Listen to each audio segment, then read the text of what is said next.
Hello, Zach. Hey, Michelle. And thanks so much for joining me today on Conversations That Matter. For I sure. appreciate Thanks you. so much for having me.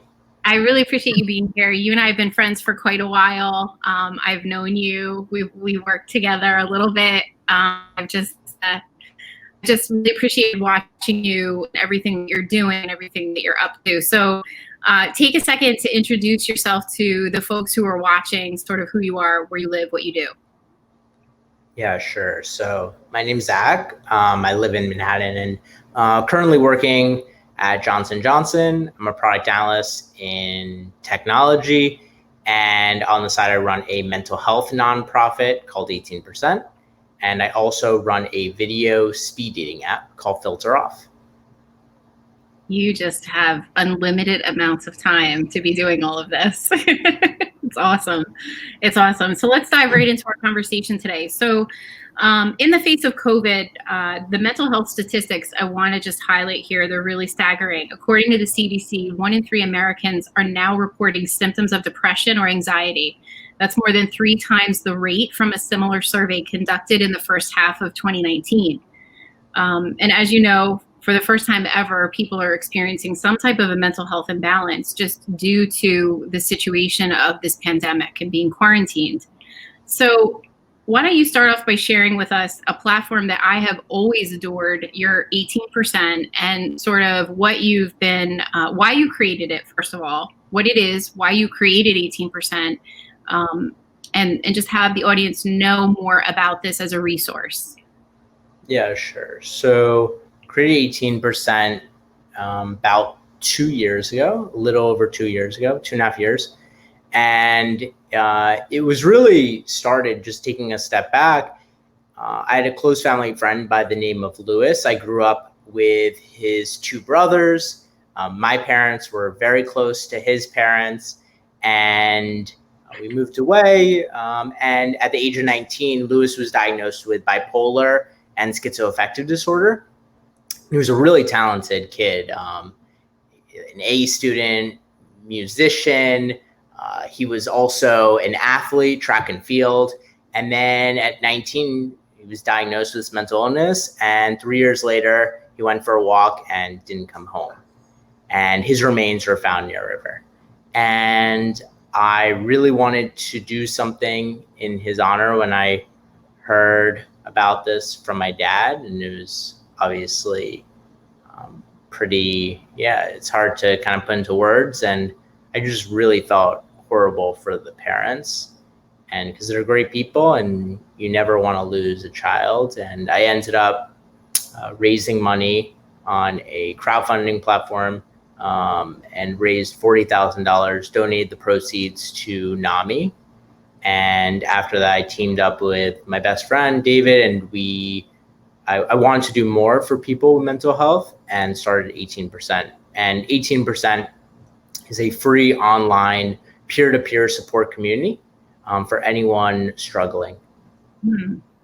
So, and I love it. I mean, I used to moderate for you on the platform because I just was so blown away by the level of support, genuine support that I saw, people wanting to rally around and help one another. And I love that. So I stepped away a little bit. So tell us sort of what you've been seeing since this pandemic and this, need for people to want to connect with one another and support one another and really just get some type of connection, being quarantined and whatnot. Yeah, so with the outbreak of the pandemic, we did create a dedicated channel for people struggling, anything COVID related. And yeah, I mean, it's really challenging for a lot of people, whether it's directly or maybe their family has been impacted with their business not doing well during this time. And it could be a number of things, and takes a toll on children as well. And 18% does skew younger, but it is for all audiences. And yeah, so people really come into the community, sort of looking for support, and then others will support them. And what you start seeing is people will come in and maybe a few days later, they start supporting others. So it's this really amazing culture of support and connection. And it's a very, very active community, close to 2 million messages sent. And yeah, I mean, it's a really beautiful thing. And we share, for example, art. Like a lot of our members will paint or make drawings, and we'll share that on Instagram. We have guest speakers who will do a Q&A with our community. So we're doing a lot of different things to it's really about making people feel connected, making people feel heard. And that's really what 18% is all about. That's amazing. The thing I love that you do every Friday is that you ask the group, what do you do? What's the question that you ask? It says, what did you accomplish this week, big or small? And it's really amazing. And people post lots of hearts and smileys, lots of emojis. And again, very supportive. And it's a way to share, take a moment to reflect on your accomplishments that week and share on others. And I think that's what community is all about. So it's a really incredible, fun little thing we do every Friday. I love that. A few months ago when the pandemic first started, I had a company in New York City that has largely a staff of millennials.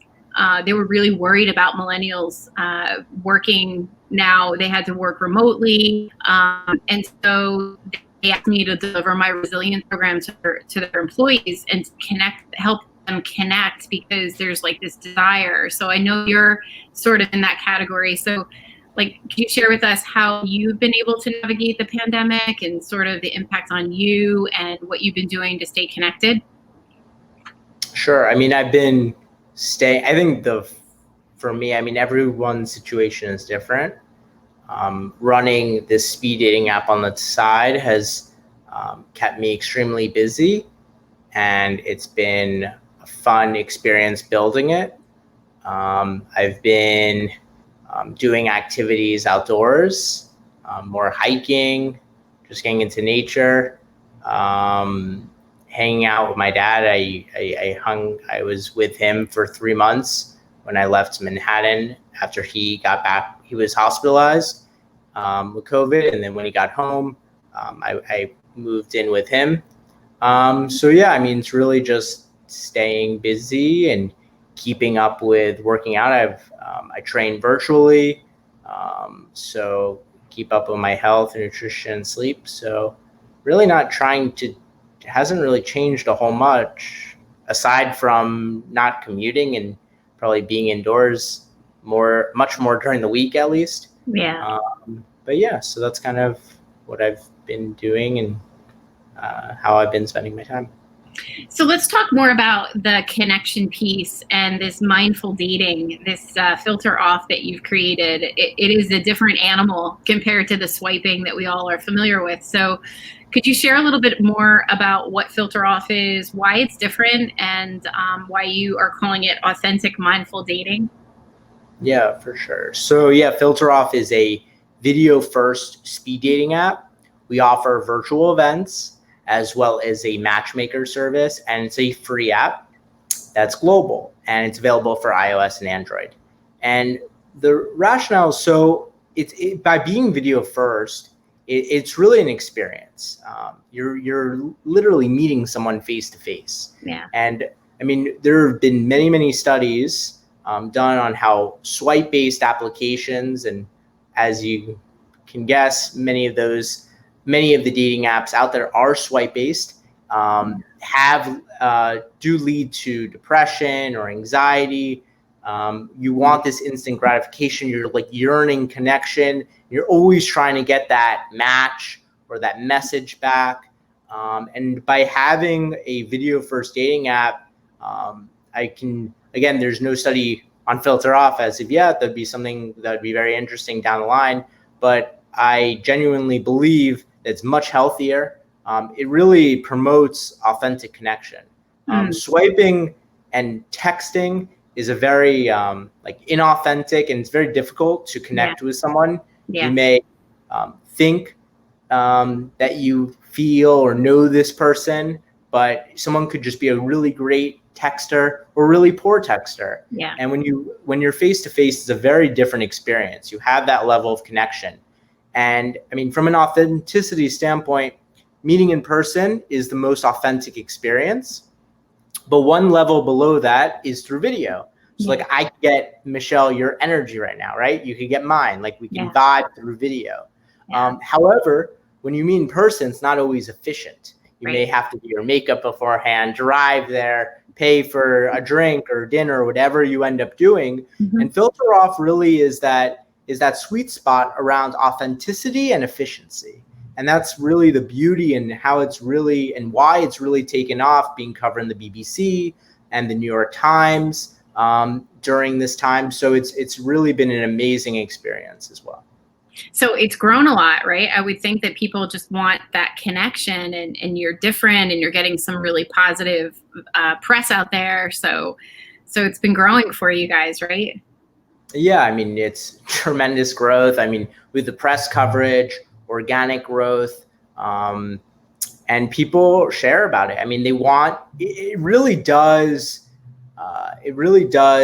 have, like, people that are more interested in serious dating definitely tend to use FilterOff because they want to meet people. It's really an experience. People have shared with us that before the date, they'll do their makeup, have a glass of wine. When you're swiping, it's very like mindless. You may do it in your bed, you may do it on the toilet, like you could do it anywhere. And with FilterOff, it really is an experience, and it's a new way of online dating, and it's an exciting time. And really believe video is here to stay because people are more mindful when they're dating and meeting people. And I think what the pandemic has brought us is what people start realizing, that connection and like having deep, close relationships is so important, and authentic relationships. And FilterOff is this new way of online dating. And I think online dating has gotten pretty stale in the last few years. So how does it work? How is it different than swiping?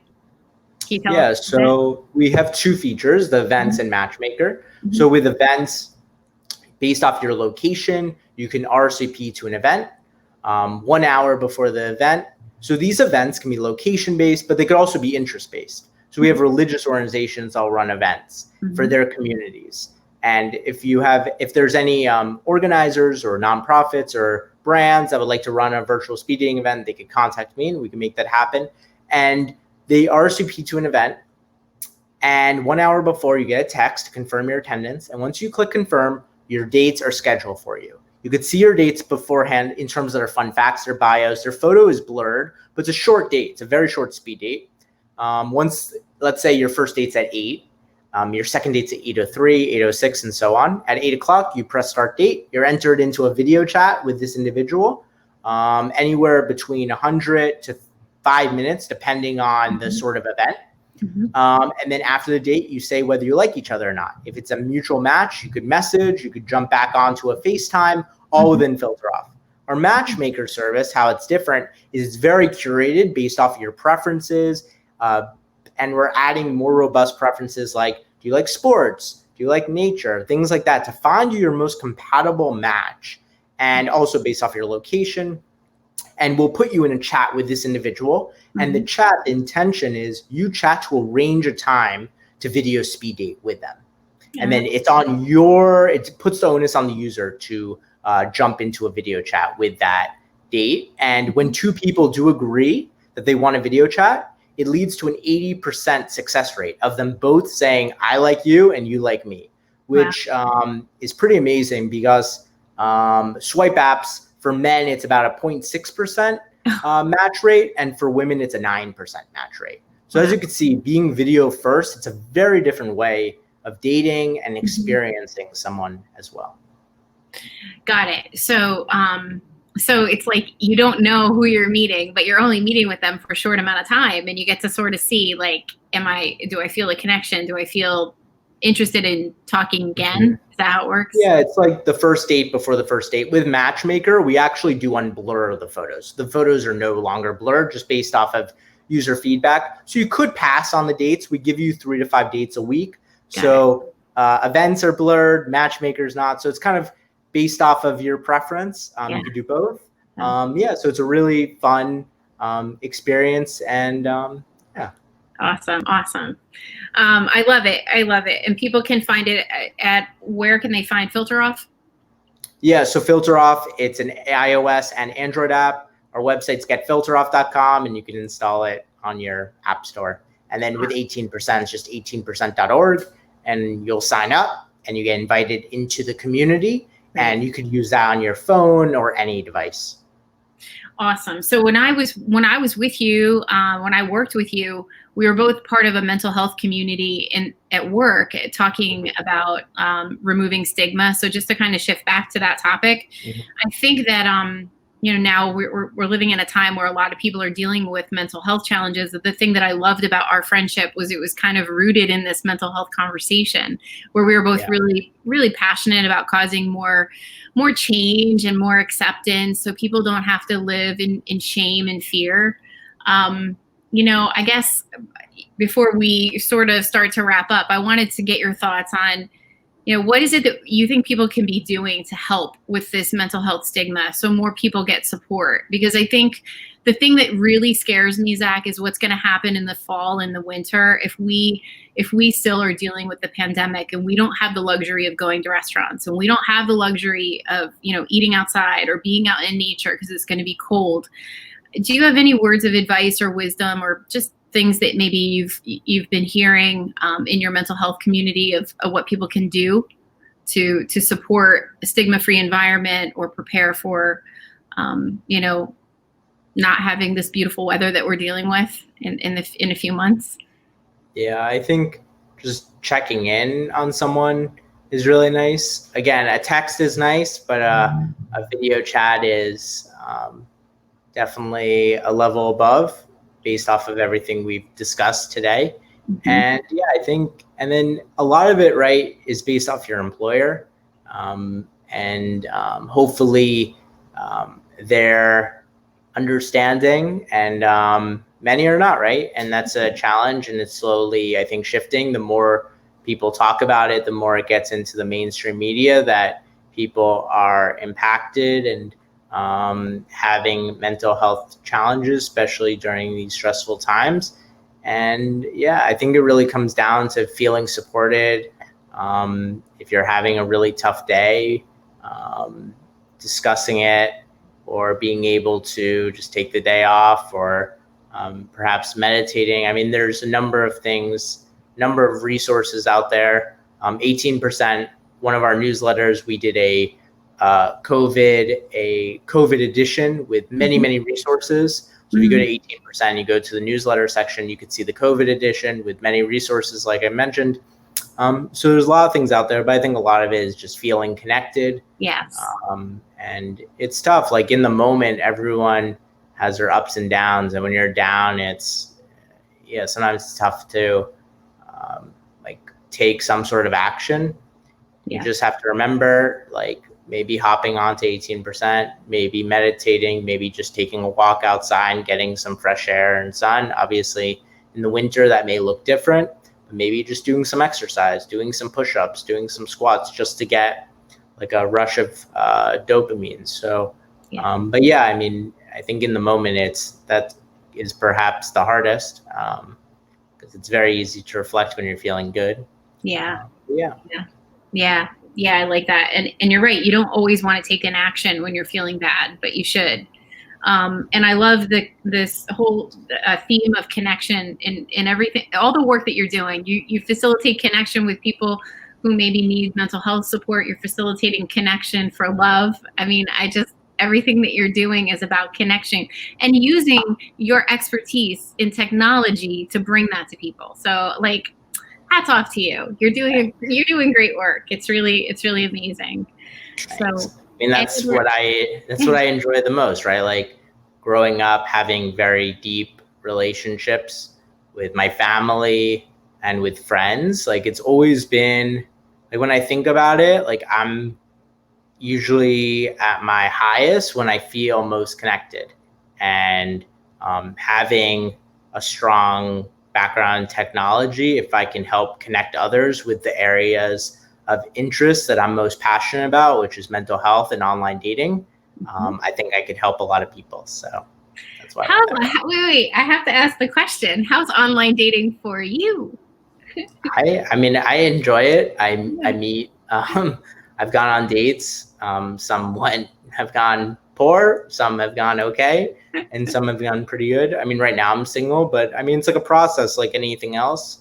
And just riding that process, riding the wave and enjoying it. And it's to come. So it's like, for me, I really enjoy it. And you have your ups and downs, but like anything, just ride it and enjoy it. So awesome. Thank you, my friend, so much for joining me today. I'm so happy that I had you. And if people want to get in touch with you, they will go to the websites that you mentioned. And thank you so much, and stay safe and well. You too, Michelle. Thank you. Bye-bye.